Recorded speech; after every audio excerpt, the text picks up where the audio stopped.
All right, hello there. So we're going to do section 12.1 today. You'll notice in the book that I have online that the chapters that we do start at chapter 12. And when I get to put the answers up there, it will be chapter 13. They're the same, but for some reason the PDF is a little bit different than the answer book and also the hard copy book. So forgive me if I get confused. I'll try to do what's on the PDF. Anyway, here we go. So in class we talked a little bit about three dimensions, and I just wanted to point out, just to make sure that when you have things like, something given to you here, make sure you note where X, Y, and Z are, and which way it's facing. We talked about in class like planes a little bit. So down here, this is the plane y equals 5. And so before, if you were in an old system, like a 2D system, you'd be like, oh, y equals 5 goes across here. Well, now that plane goes in every direction along that line. Okay. And so I would recommend also when you're drawing something yourself, what I usually do is draw a shape kind of like a V in a way. That's my x-axis and my y-axis. And then my Z is coming up here. So if you're going to draw 3D, that's how I usually do it. And if you want to go to negative, you can do some little dotted lines going back here, showing that that's negative. And then it starts to look a little bit 3D. And so if you're going to graph a point like, let's say, 2, -5, 4, or something like that, it's not going to look good. So just go with it. But if you're going to graph that, I'd go 2 on the x-axis, -5 on the y-axis. So that would put me about like right there. So over 2 and 1, 2, 3, 4, 5. And then I want to show that I'm kind of going down. So I'm going to say to myself, well, down a little bit. So there it is. All right. So if that one's called like point A, I would label that point A, and I'd be going about my way.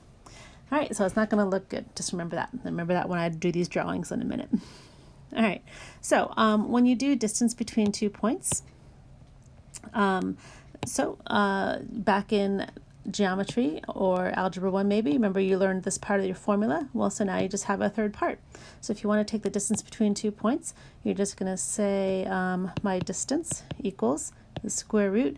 And when you're doing the subtraction here, it doesn't matter which way you go, which one comes first. You're just squaring it after you're done. So all you have to do is think of how much space is there between 2 and -3. You're like, oh, that's 5 spaces, so 5 squared. And how much space between 5 and 4? So that's 1, so I had 1 squared. And then between -4 and 0, that's 4, so 4 squared. So when I'm done, I get the square root of 25 plus 1 plus 16, so that would be the square root of 42. And so that is giving you the distance between here and here.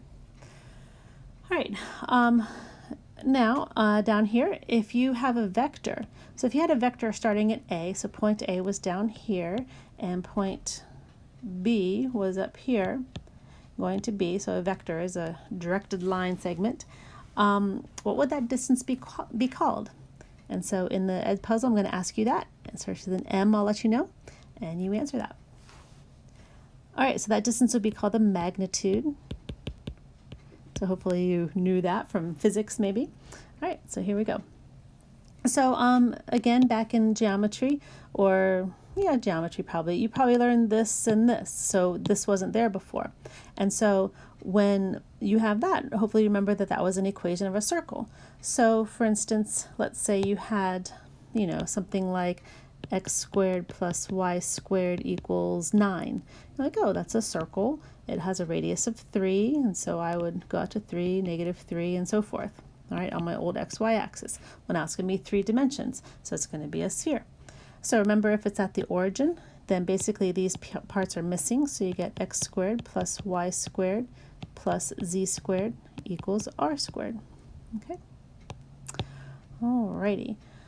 So this next part, so sometimes our equation is not given to us in a very pretty manner, and so we have to fix it. So in this one, I'm going to have to do some completing the square. So I got my x squared and my 4x. I'm going to group those together, leave a little space, plus, then I got my y squared minus 6y, group those together, leave a little space, and I have my z squared plus 2z And if these didn't have a second part, then I would just leave it blank.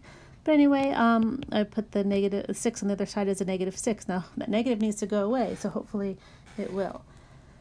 All right, so to complete the square, remember I have to take half of the middle term, so half of 4x would be 2. So 2 squared would be 4, so I'm adding 4. So I remember to add 4 over here as well. Half of 6 is 3, 3 squared is 9, so I got to add 9 to be fair. And now over here, half of the 2z, so half of 2 is 1, so I'm going to square that, add 1. All right, so I end up with my equation, and I factor it as I go. So x plus 2 squared, that would factor 2. And if you need to, you can always like try and factor it out up here. But basically, you'll see the pattern after a while. Y minus 3 squared, plus the last one here is z plus 1 squared. And over on the right side, I got, let's see, 14 minus 6, so 8. So if somebody's going to ask me a question, like where was the center of the sphere, I would say it's at negative 2, 3, and negative 1. And what is the radius? I would say square root of 8. Okay. All right. So this last little bit right here is going to be just kind of like picturing things, because to manipulate these items or to do integrals on them or to do anything with them, you want to be able to kind of picture what's going on. So get really used to the sphere equation, and then there'll be some other ones that come about too. So looking at this one right here, I got right here, that's looking like a sphere to me. But it's kind of weird because usually it's equal to, but I have less than or equal to 4 and greater than or equal to 1 on the other side. So what that is it's a sphere, but it's staying between a radius of 2 and a radius of 1. So it's like if you had like, let's say like a basketball with a really thick skin, you know, like it's 1 inch thick or something like that. So that's what you have right here. And this is kind of like a picture of it right there.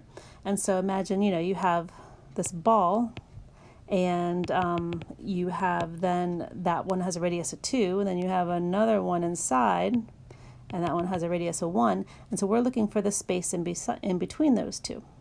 Okay. All right. And then this other piece over here, I think I probably was supposed to put a comma there. But anyway, z is less than or equal to 0. So what that tells you, not only do you have that little space on the spheres, is that you have only z values less than or equal to 0. So what that means is that the top half of my graph gets cut off. I only want the bottom half. So like I have over on the right side, you end up with this picture right here. Okay, so since we can't really draw that really well, what we would say is we have the space between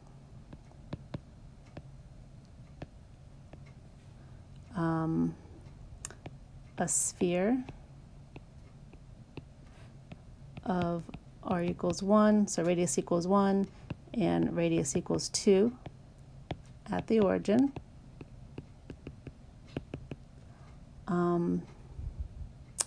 And only the bottom half.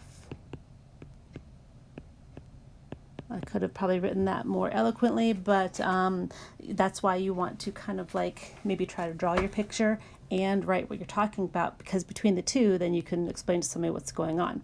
Because unless you can draw pictures like that, then you gotta write something to explain yourself. All right, so this next one, y equals z. So always think back to like your 2 dimensions. If you had like the equation y equals x, you'd be like, oh, that's that line that goes diagonal right across. Remember, that's 45 degrees, right? And it's equidistant from the y-axis and the x-axis, right? So I'm going to have the same thing over here, except I'm going to be between my y and my z-axis. I want to stay equidistant in between them, so I'm going to have like a plane this time coming down this way, and it's going to go in every direction. So it's going to be a plane sitting there like this, like coming through between those axes. All right, so we're going to try my best to draw this, but again, that's why we were going to explain it, because I can't always draw it. So I'm going to try to draw that to kind of orient myself. And my plane's coming across here, this is coming down there.